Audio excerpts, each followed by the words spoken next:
Salam sejahtera, terima kasih karena bersama dengan saya di Nazilin Unity Channel. Ini paling memalukan daripada Zahid Hamidi. Zahid mendedahkan satu sikap attitude pembangkang yang tak boleh kita hadam. Zahid kata, masa minta peruntukan tunjuk muka manis. Bila dah dapat, nah ini pula sikap pembangkang. Timbalan Perdana Menteri Datuk Seri Dr. Ahmad Zahid Hamidi menegur sikap pemimpin pembangkang yang bermuka manis saat meminta peruntukan. Tetapi di belakang selepas peruntukan diluluskan, mereka kembali menghentam kerajaan. Inilah yang mereka lakukan.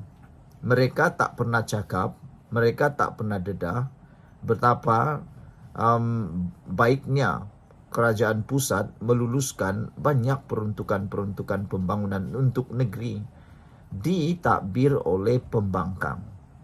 Mereka tak pernah cerita. Kadang-kadang sedar saja dah lulus. Tapi waktu lulus punyalah gembira muka manis. Waktu minta muka manis kata Zahid. Tapi bila dah diberi, di belakang hentam kerajaan. Zahid Hamidi berkata, tidak salah untuk berbeza pendapat, namun jangan sampai menghentam seolah-olah tidak berterima kasih. Jadi berdasarkan pendedahan Zahid Hamidi ini, tolong netizen yang menonton video ini, apa pendapat anda? Bagaimana nak menyelesaikan isu pembangkang seakan-akan tidak berterima kasih ini? Sudah diberi pula menghentam kerajaan. Sebelum diberi, muka manis minta tapi dah dapat, hentam kerajaan. Jadi pada pendapat anda, apa langkah yang boleh diambil oleh pentadbiran Anwar Ibrahim untuk tidak diulangi lagi perbuatan menghentam seperti ini yang memang attitude yang memalukan. Kata Zahid lagi, beliau tidak mahu menyebut siapa individu berkenan. Namun itulah yang berlaku di negeri pembangkang. Saya lumat dihentam. Tidak salah untuk kita berbeza pendapat, kata Zahid. Janganlah masa minta muka senyum, muka 10 sen. Bila dapat, hentam Perdana Menteri balik, kata Zahid Hamidi. Jangan begitu, mesti bersyukur dan terima kasih. Katanya semasa berucap pada Majlis Penyerahan Bantuan Program Perumahan Rakyat Sejahtera dan Majlis Hari Raya Aidilfitri Kesedar hari ini. Ahmad Zahid berkata sikap begitu perlu diubah kerana ia sesuatu yang tidak baik. Kata Zahid, benar ada peruntukan yang harus disalurkan. Tapi yang diberikan oleh Perdana Menteri adalah atas semangat kerajaan madani. Salah satu sikap kerajaan madani adalah isyan, ujar beliau lagi. Jadi saudara, mungkinkah tindakan drastik perlu diambil supaya dapat mendidik? Mendidik orang-orang yang seperti dinyatakan oleh Zahid Hamidi ini. Yaitu masa minta peruntukan tunjuk muka manis. Tapi bila dah dapat, macam tidak berterima kasih pula.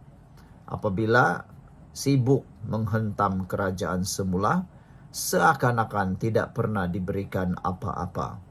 Janganlah begitu, mesti bersyukur dan berterima kasih, kata Zahid Hamidi. Sekian dulu, kita jumpa lagi. Bye-bye. Salam sejahtera, terima kasih karena bersama dengan saya di Nazilin Unity Channel. Selepas kekalahan memalukan PAS dan Perikatan Nasional dalam PRK Air Kuning, akhirnya pilihan raya kecil Air Kuning telah menghentikan naratif kerajaan Tebu Katap. Netizen kata padan muka. Selepas ini, acara, keinginan, rancangan maupun niat nak mahu tebuk atap sekali lagi, semuanya boleh kata tinggal mimpi di siang hari. Tak ada lagi jalan lain nak mereka lakukan tebuk atap. Satu saja cara untuk mereka nak tebuk atap ialah pergi pujuk UMNO sehabis baik dan mungkin. Untuk Barisan Nasional masuk semula dalam Pakatan Perikatan Nasional. Kalau itu berlaku, itu pun belum lagi tentu mereka jadi kerajaan, karena yang juga akan ditentukan oleh sokongan daripada GPS dan GRS. GPS dan GRS telah pun menyatakan bahawa mereka akan menyokong kerajaan Anwar Ibrahim sehingga habis penggal ini. Selain itu, titah Ketua Duli Yang Maha Mulia di Pertuan Agong sudah mengingatkan. Ketika kali pertama Baginda bertitah, Baginda kata, cukuplah berpolitik, tunggulah pilihan raya. Pada PRU 16 baru nak berpolitik kalau nak berpolitik.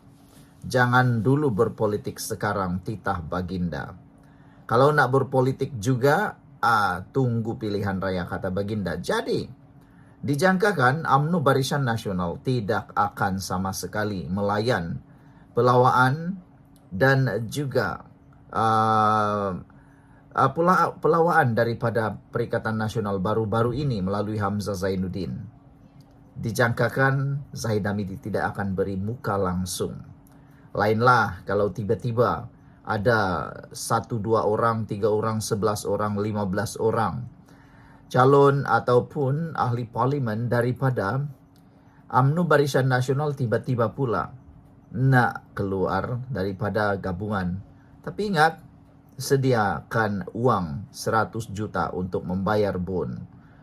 Kalau 100 juta, pikir-pikir kalau sekadar nak kutip melalui kutipan jihad atau melalui Tin Milo, saya rasa tidak akan mampu membayar semua itu. Kalau ada 11 orang, berapakah jumlahnya?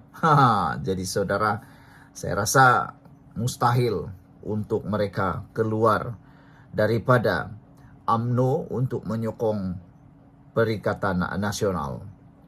Kemenangan UMNO BN di dalam PRKR Kuning telah memberikan pengajaran kepada Perikatan Nasional untuk menghentikan naratif kerajaan tebu katap yang sering kali diperkatakan oleh pembangkang di peringkat pusat tersebut.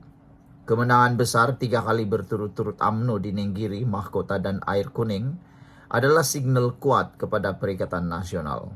Jangan bermimpi mahu menubuh kerajaan tebu katap, kata ahli majlis tertinggi UMNO dalam satu hantaran di Facebook. Puan turut menasihatkan Pakatan Lawan tersebut agar menunggu pilihan raya umum ke-16 atau pilihan raya negeri Sabah sebelum mula bermimpi sekali lagi. PRK Air Kuning telah mengajar Perikatan Nasional jangan bawa cerita dongeng. Rakyat mahu kerajaan stabil. Tunggu sahaja PRU ke-16 atau paling dekat PRN Sabah. Di dalam PRK Air Kuning, calon UMNO BN, Dr. Muhammad Yusri Bakir menumpaskan Wakil Perikatan Nasional PN Abdul Muhaimin Malik dan Bawani. Yusri memperoleh 11,065 undi dengan majoriti 5,006 undi. Dalam satu hantaran lain yang berkaitan, Puan berhujah bahawa PAS perlu melupakan naratif negara Islam kerana ia menjadi batu penghalang kepada Perikatan Nasional untuk memperoleh rakan parti bukan Melayu yang kuat. PN khususnya PAS terkesan teruk kerana kalah PRK Air Kuning. Naratif PAS gagal mengulang gelombang hijau PRU 2022. PAS patut lupakan naratif negara Islam, kata Puan. Akibatnya, PN sukar mencari rakan parti bukan Melayu yang berkesan. Gerakan terlalu kerdil bagi membantu PN. Hingga hari ini, PN tidak ada parti orang India macam MIC. PAS adalah halangan besar PN cari rakan komponen berpengaruh.